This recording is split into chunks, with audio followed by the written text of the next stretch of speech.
नमस्कार। मनी मंत्र के इस अंक में आप सभी का स्वागत है। मैं हूं निखिल सिंह और मनी मंत्र में हम आपको पर्सनल फाइनेंस से जुड़े हुए सुझाव देते हैं, अपने विशेषज्ञों के जरिए वो टिप्स देते हैं, वो तरीके बताते हैं, वो मंत्र देते हैं जिसके जरिए आप अपने धन को सही तरह से इन्वेस्ट कर सकें, अपने फाइनेंसेस को ठीक तरह से मैनेज कर सके। और उसके साथ ही साथ हम आपको आपके अधिकारों को लेकर भी रूबरू कराते हैं, आपको जागरूक करते हैं। और आज के अंक में हम बात करेंगे उपभोक्ता यानी ग्राहकों के अधिकारों के बारे में।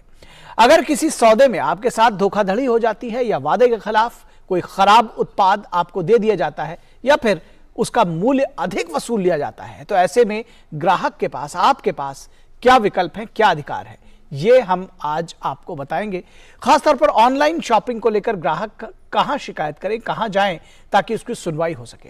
इसको लेकर जागरूकता की बेहद जरूरी है। समझेंगे अपने विशेषज्ञों से कि उपभोक्ता के अधिकार आखिर हैं क्या, कैसे शिकायत करें, क्या है आपके कर्तव्य, क्या कहता है कानून इस विषय में।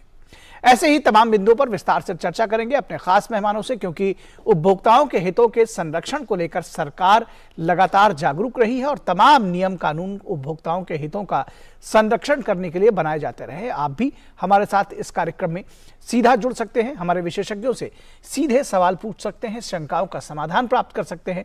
हमारा फोन नंबर नोट कर ले, 0112338701 पर अपने सवाल आप पूछ सकते हैं। और उसके साथ ही आप डीडी न्यूज के फेसबुक पेज से भी जुड़ सकते हैं और वहां भी अपने सवाल पूछ सकते हैं। तो सबसे पहले हम अपने खास मेहमानों का तारुफ आपसे करा दें, उनका परिचय करा दें।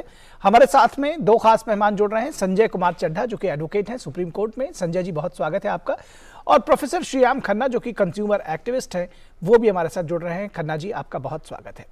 तो सबसे पहले हम ये जानने की कोशिश करेंगे कि संजय जी, आपसे जानना समझना चाहेंगे कि अगर हम उपभोक्ताओं के जब हितों की बात करते हैं, जब कहते हैं कि ग्राहक जो है वो देवता है, कंज्यूमर इज किंग, लेकिन कई बार ये ठगा जाता है। ऐसे में अगर हम जो ग्राहक हैं उनके मूल अधिकारों की बात करें, क्या उनके मूल अधिकार हैं, क्या उनके राइट्स हैं, इसको अगर हम समझना चाहें, जो उनके बेसिक राइट्स हैं वो क्या है?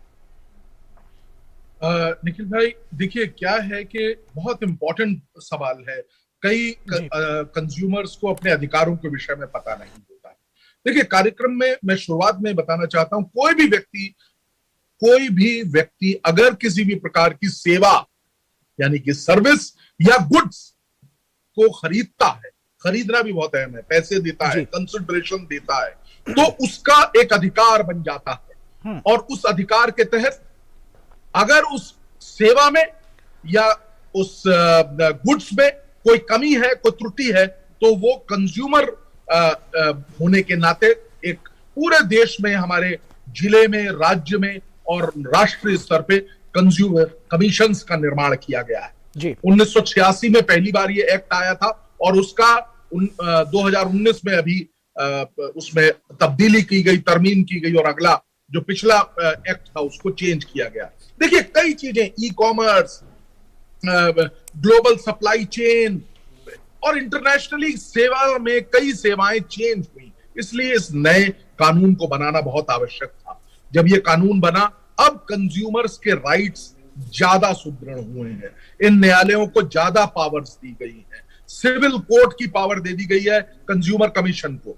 इसके कई मायने हैं, कई चीजें हैं, जैसे कि कहीं पे भी इवन पहले क्या होता था कि हम देखते थे कि ई कॉमर्स हो गया है, ये लोग जो है खरीदते हैं कंप्यूटर के जरिए, इंटरनेट के जरिए, लेकिन उनको सही सामान नहीं मिला। तो वो कैसे, उसमें अगर कोई त्रुटि हुई है और जो दूसरा पक्ष है वो उसको नहीं फॉलो कर रहा है और उसको चेंज नहीं करके दे रहा है, आपकी त्रुटि का निवारण नहीं कर रहा है, तो आप कंज्यूमर फोरम्स में जा सकते हैं जी। और सबसे अच्छी बात इसकी, मैं बात पे विराम देते हुए कहूंगा कि सबसे अच्छी बात यह है कि बहुत ही छोटे से शुल्क के साथ 100-200 रुपए में आपकी शिकायत हो जाती है। सिर्फ एक चीज याद रखिए, जो भी चीज खरीदिए, चाहे वो सेवा हो, चाहे वो गुड्स हो, अपनी रसीद को परिपक्वता के साथ अपने पास रखिए जी।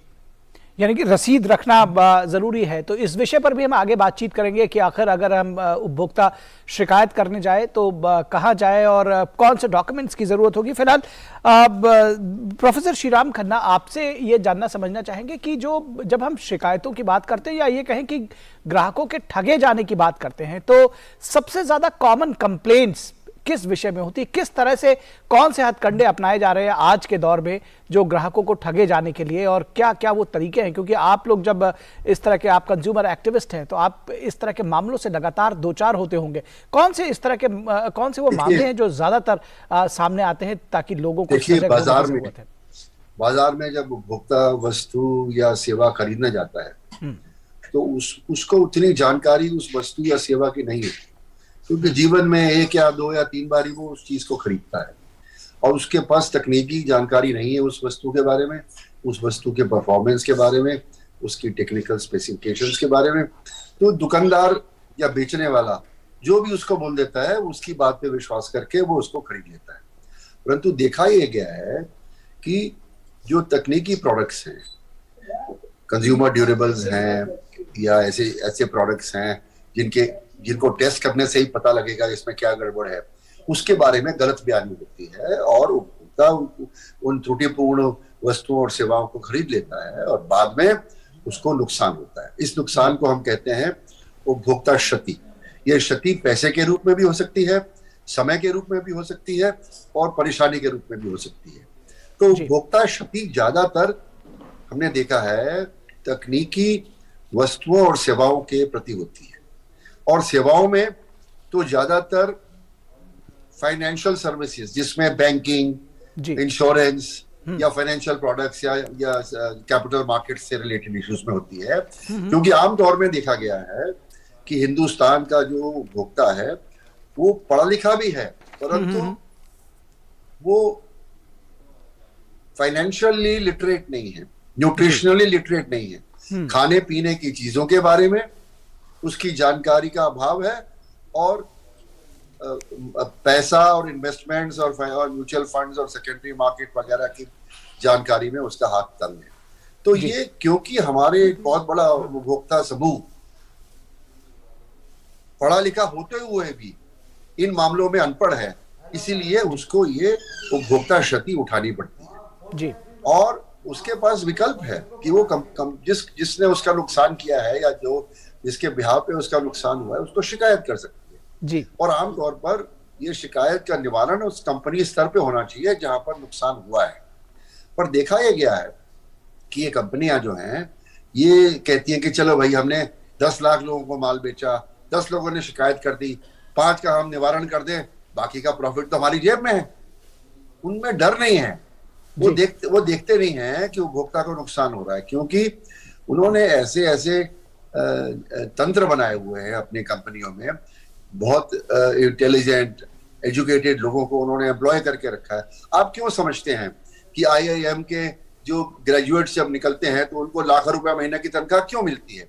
क्योंकि जिस तंत्र में वो जा रहे हैं उनका सबसे बड़ा काम है उपभोक्ता की जेब से लक्ष्मी को कंपनी के जेब में परिवर्तित करना, और इसके लिए वो हथकंडे अपनाते हैं, अपने ज्ञान, अपनी शिक्षा, अपनी ट्रेनिंग को अपनाते हैं।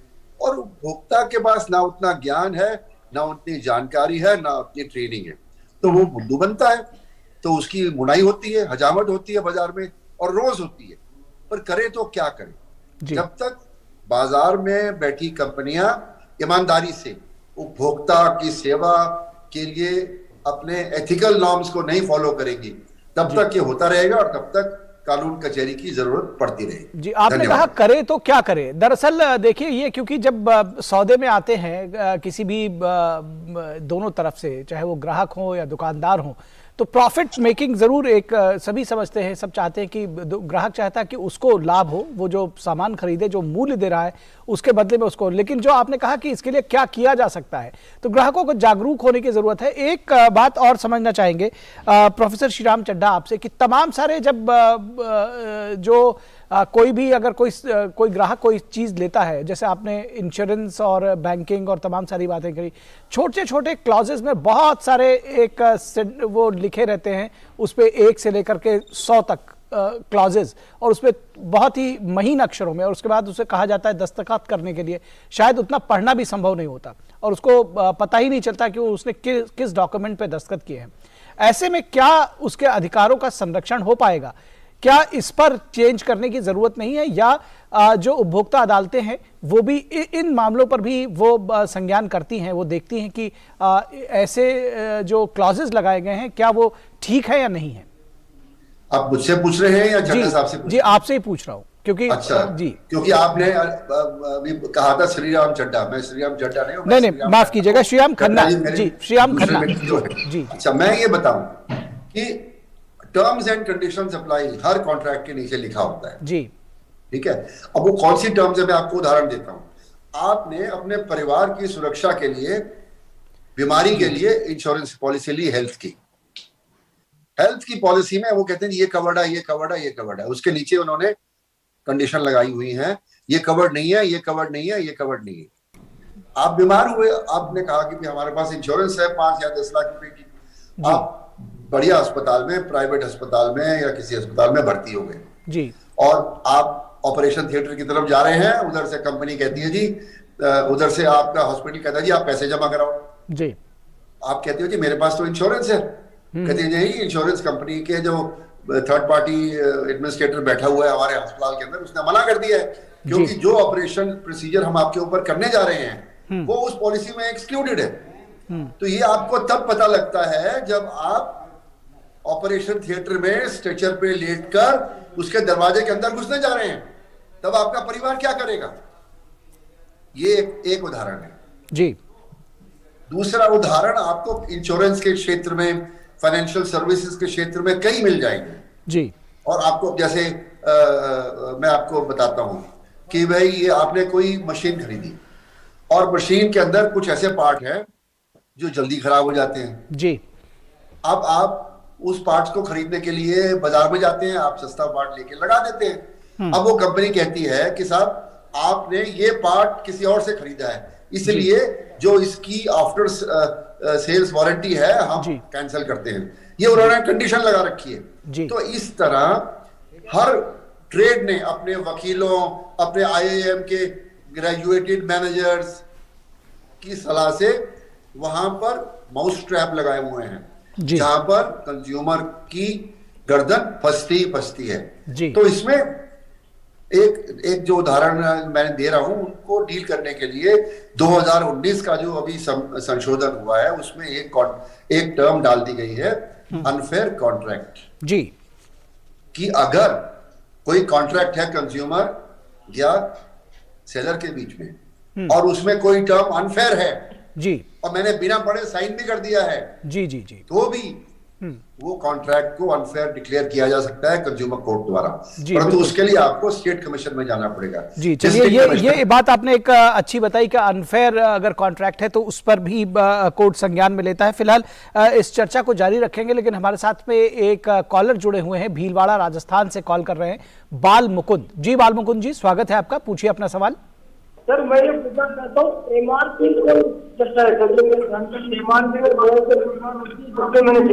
आपकी आवाज समझ में नहीं आ रही है बाल मुकुंद जी, थोड़ा आसानी से धीरे धीरे बोलिए। मैं ये पूछना चाह रहा था सर आपसे कि मैं एमआरपी कौन निर्धारित करता है सर? एमआरपी के अंतर्गत मैंने बहुत सी शिकायत की, लेकिन आपके शिकायत केंद्र के अंदर सर आवाज आ रही?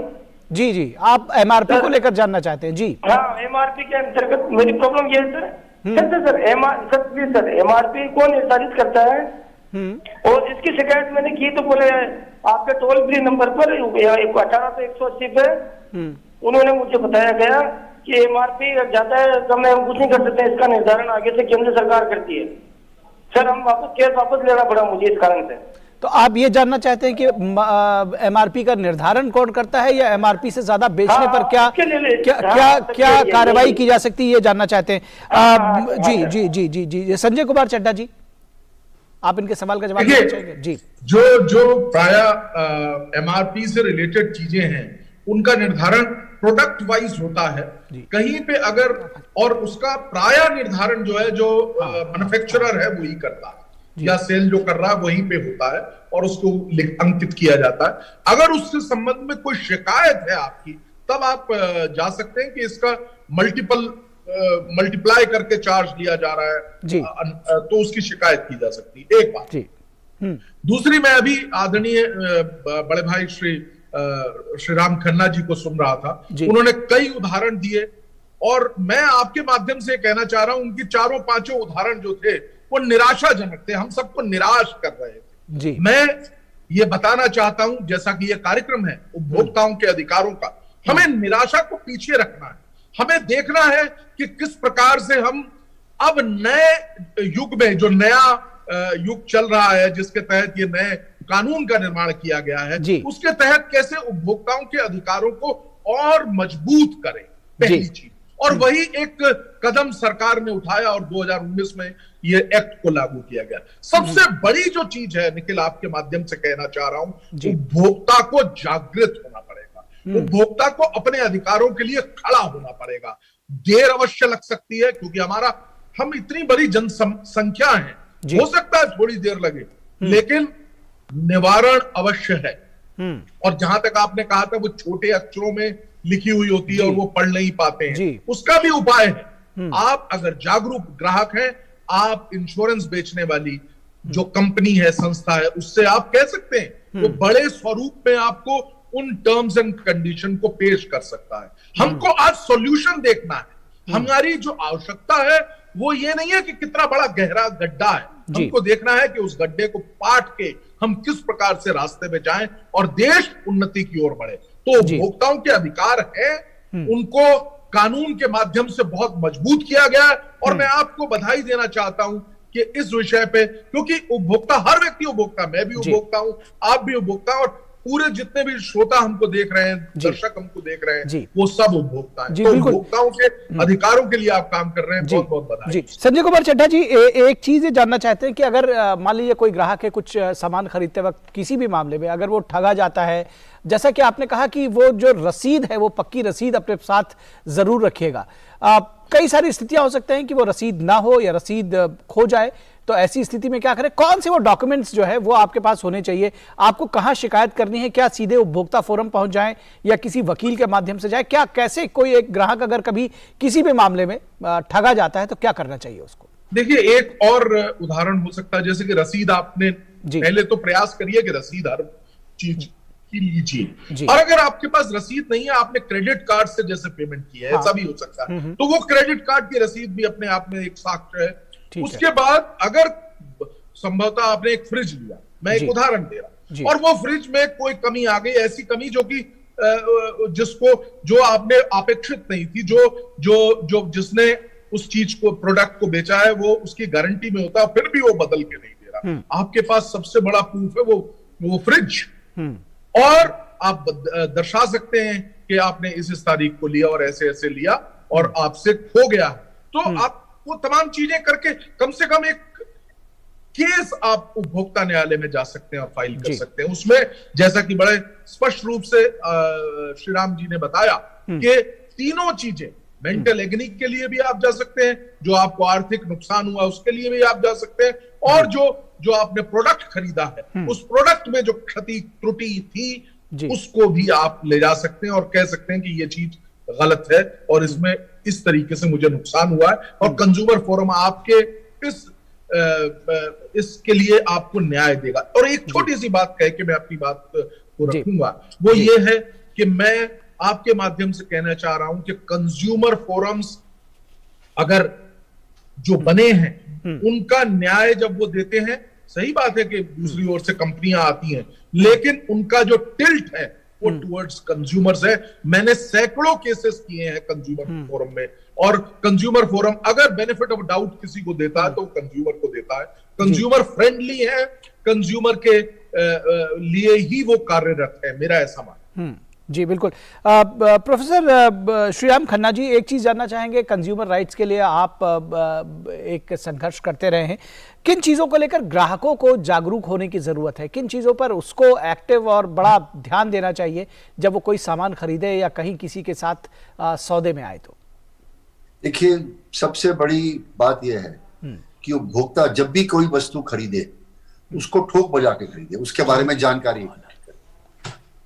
ऐसा नहीं कि आप गए और आपने आपको कहीं आपने स्टार देखा, आपको अच्छा लगा, आपने जाके खरीद लिया, ऐसे नहीं। आप जानकारी लीजिए, उसका ब्रोशर लेके आइए सेलर से, 4 दुकानों से पूछिए और 4 दुकानों से लोगों से बात कीजिए और उनसे पूछिए, फिर ऑनलाइन सर्च कीजिए, फिर उस ब्रांड का नाम लिख के चीटिंग, फ्रॉड गूगल कीजिए, उससे आपको पता लग जाएगा कि इस ब्रांड और इस मॉडल के खिलाफ क्या क्या शिकायतें हैं ये लोगों ने वेब पे डाली हुई। तो आप प्रायर रिसर्च करने से बहुत सी जानकारी इकट्ठा कर सकते हैं। कई ऑनलाइन जो पोर्टल हैं वहां पर उपभोक्ताओं के रिव्यूज भी होते हैं उस ब्रांड के बारे में, जिन्होंने उसको खरीदा है, उसको पढ़िए आप। और सबसे बड़ी बात यह है कि अपने देश में कंपैरेटिव टेस्टिंग चलती है, जो डिफरेंट ब्रांड्स को टेस्ट करके उनकी रिपोर्ट, लेबोरेटरी की रिपोर्ट को सरल भाषा में प्रिंट करते हैं। इसको कंपैरेटिव टेस्टिंग करती है और ये कई साल से भारत में हो रही है जी। परंतु रिसेंटली इसमें कुछ अवरोध आया है क्योंकि सेंट्रल गवर्नमेंट ने इसमें जो ग्रांट दिए जाते थे वो बंद कर दिए जी। तो कंपैरेटिव टेस्टिंग की रिपोर्ट्स अभी भी अवेलेबल हैं, लेटेस्ट नहीं होगी, पुरानी होगी, पर उससे आपको जानकारी मिल जाएगी उस प्रोडक्ट की तकनीकी क्वालिटी के बारे में। तो सबसे बड़ी प्रोटेक्शन है, जैसे चड्डा जी ने कहा, अपनी जानकारी बढ़ाइए और जानकारी बढ़ाने के बाद ठोक बजा के पूछ के जी। और सबसे बढ़िया है कि जो प्रोडक्ट आप खरीदने वाले हैं आप पता करिए कि इस प्रोडक्ट को किस किस ने यूज किया है, अपने मोहल्ले में, अपने दफ्तर में, अपने ऑनलाइन भी अगर आपकी जो कम्युनिटी है उसमें, फेसबुक पे, इंस्टाग्राम पे आप क्वेश्चन करिए, जरूर कोई ना कोई जवाब आपको मिलेगा। और अगर अच्छा फीडबैक मिलता है तो खरीदिए, और अगर आपको डाउटफुल फीडबैक मिल रहा है या नहीं मिल रहा है तो वेट करिए या उस प्रोडक्ट को खरीदिए जिसके बारे में फीडबैक अच्छा है। यही मैं कह सकता हूँ, क्योंकि देखिए आप सड़क पे चल रहे हैं, आपके साथ एक्सीडेंट ना हो, आपकी टांग और लात ना टूटे, ये आपकी कोशिश होती है। कंज्यूमर कोर्ट उसके लिए है जिस तरह एक्सीडेंट वाले के लिए अस्पताल है कि आपने कोई चीज खरीदी, आपको नुकसान हुआ, अब उस नुकसान की भरपाई के लिए कंज्यूमर कोर्ट जाना चाहते हैं। ये चड्डा साहब ने ठीक कहा, 100-200 रुपए में आप कंप्लेंट कर दोगे, परंतु जब नोटिस पहुंचेगा दूसरी पार्टी में तो वो अपना वकील खड़ा करेगी, वो कानूनी आर्गुमेंट देगा, और आपको कानून मालूम नहीं है तो आपको भी कानूनी आर्गुमेंट के लिए किसी वकील आदमी का लेना पड़ेगा। और आप यही मत सोचिए कि न्याय जो है वो मिठाई के, दिवाली की मिठाई की तरह है जो लोग आपके घर पे दे जाते हैं जी। आपको उपभोक्ता अदालत से न्याय लेने के लिए हर कदम पर लड़ना पड़ता है जी। और दिल्ली की उपभोक्ता अदालतों में जो 11 अदालतें हैं, मैं आपको बता सकता हूँ, आज आप कंप्लेंट करोगे 2022 में तो 2025 से पहले उसका फैसला आने वाला नहीं है, और उस बीच में कम से कम 6 या 10 बार आपको वहां जाना पड़ेगा। और अगर आप नहीं जा पाओगे और आप वकील को भेजोगे तो उसकी फीस है कम से कम, आप समझ लो 5 से 10 हजार रुपया एक वकील एक दिन की फीस आपसे लेने वाला है। तो अगर आपका 10-20 हजार रुपए का कोई नुकसान है तो मेरा आपसे हाथ जोड़ के निवेदन है कि भी आप उपभोक्ता अदालत से बचिए, क्योंकि जितने पैसे आप लेने के लिए चले उससे ज्यादा अपने अपने अनुभवों की बात है। प्रोफेसर श्रीराम खन्ना जी, मेरे अपने अगर निजी अनुभवों की बात करें तो ऐसा नहीं है। मैं आपसे इस बात में 100% तो इत्तेफाक नहीं रखता हूं, और इस बारे में संजय कुमार चड्ढा जी कुछ और जानकारी देंगे, लेकिन फिलहाल हमारे साथ में एक कॉलर जुड़े हुए हैं, उनसे बात कर लेते हैं। प्रोफेसर श्रीराम जी, एक कॉलर जुड़े हुए हैं, उनसे पहले बात कर लेते हैं। मोती चंद फरीदाबाद से हमको कॉल कर रहे हैं। मोती चंद जी, स्वागत है आपका, पूछिए अपना सवाल। हाँ, मेरा सवाल ये है सर कि जो ड्रग इंस्पेक्टर हैं या मार्केट में जो सेल्स अफसर हैं या कमिश्नर हैं, ये लोग एमआरपी जो लिख करके आता है उस एमआरपी में दुकानदार में कोई कंट्रोल नहीं है, एमआरपी में ही कोई सामान मिलता है जो कि बहुत हाईली वो कॉस्ट दे करके एमआरपी प्रिंट होता है कंपनी के द्वारा, ये मुझे पता है। उसमें बहुत ज्यादा कमीशन इन लोगों को मिलता है और कस्टमर जो है ना मारा जाता है और कोई सुनता नहीं है। कोई जी, आप जानना क्या चाहते हैं? आप जानना क्या चाहते हैं? गलत बोल देता है। मोती चंद जी, आप क्या जानकारी चाह रहे हैं? मैं ये चाह रहा हूँ कि एमआरपी सही होना चाहिए, कंपनी जो भी निर्धारित करे, अगर खरीद उसका 10 रुपया है तो अपना हिसाब से वो करे ताकि दुकानदार को भी फायदा हो। चलिए इस पर हम सवाल ले लेते हैं। संजय कुमार चड्ढा जी ये चाहते हैं कि जो एमआरपी है वो सही हो, और अगर एमआरपी रीजनेबल नहीं है तो क्या इस बात की भी शिकायत की जा सकती है? बिल्कुल की जा सकती है। देखिए हर संस्था, जैसे कि इंश्योरेंस का एग्जांपल या मेडिसिन का एग्जांपल मैं देता हूं, पहले इंश्योरेंस का देता हूं। इंश्योरेंस का कोई भी प्रोडक्ट, पहले हमने देखा, शुरू में आपने सुना होगा कि इंश्योरेंस प्रोडक्ट में जो है काफी ज्यादा कमीशन दी जाती थी। तो वो कमीशन क्यों दी जाती थी? क्योंकि कोई नियंत्रण नहीं था। जी। अब IRDA ने उसका नियंत्रण किया, उसको किया कि इतने से ज्यादा नहीं हो सकता। एक्सपीरियंस से लर्न करते हैं। सिमिलरली दवाइयों का जहां तक सवाल है, दवाइयों में अगर कोई, तो हमारी मेडिकल काउंसिल ऑफ इंडिया है, वहां पे आप शिकायत कर सकते हैं कि इसका प्राइस इतना है, इतना मिल रहा है, इतनी कमीशन ये लोग देते हैं, ये गलत है। थोड़ा सा जागृत अवश्य होना पड़ेगा। और मैं आपको ये बताना चाहता हूं, हर चीज के लिए, हर क्षेत्र के लिए एक कोई ओम्बड्समैन आपको अवेलेबल है। और अगर ओम्बड्समैन नहीं है तो आप स्वतः कंज्यूमर न्यायालय में जाके और शिकायत कर सकते हैं। एक और बात बहुत छोटे से मैं बताऊंगा, समय की मुझे मालूम है दिक्कत है, वो ये कि श्री राम जी ने बताया कि केसेस में 3-3, 4-4 साल लगते हैं। बिल्कुल सही बात है, लेकिन एक बहुत अहम चीज चैप्टर 5 जोड़ा गया नए एक्ट में, वो है मीडिएशन का। अब मीडिएशन पहले किया जाएगा, दोनों लोगों को बिठाया जाएगा और चीज को निवारण की ओर बढ़ाया जाएगा, और उसके बाद भी अगर निवारण नहीं होता तब ही एक केस चलेगा। और मुझे ऐसा लगता है कि अगर जागरूक ग्राहक है तो वो जाके जोर लगा के अपनी केस के लिए अगर लगेगा तो उसको न्याय अवश्य मिलेगा। हो सकता है ये सारे प्रॉब्लम्स तो हैं ही जो श्री राम जी ने बताई।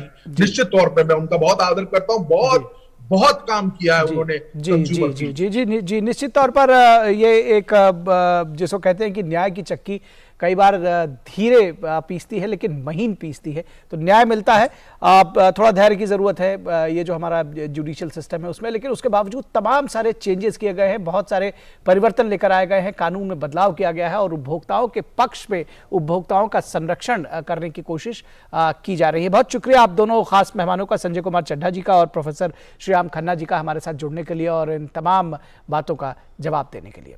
तो यहाँ पर इस नोट के साथ इस कार्यक्रम को समाप्त करेंगे कि अपने अधिकारों को, उपभोक्ता के तौर पर एक अपने अधिकारों को पहचानिए, अपने कर्तव्यों को भी जानिए, और जब कोई भी सामान, आप कोई भी वस्तु खरीदिए, कोई भी प्रोडक्ट खरीदिए तो उसको तोल मोल कर उसके बारे में सारी जानकारी लेकर के और तभी जागरूक ग्राहक बनिए और तभी आप एक सफल व्यक्ति बन पाएंगे।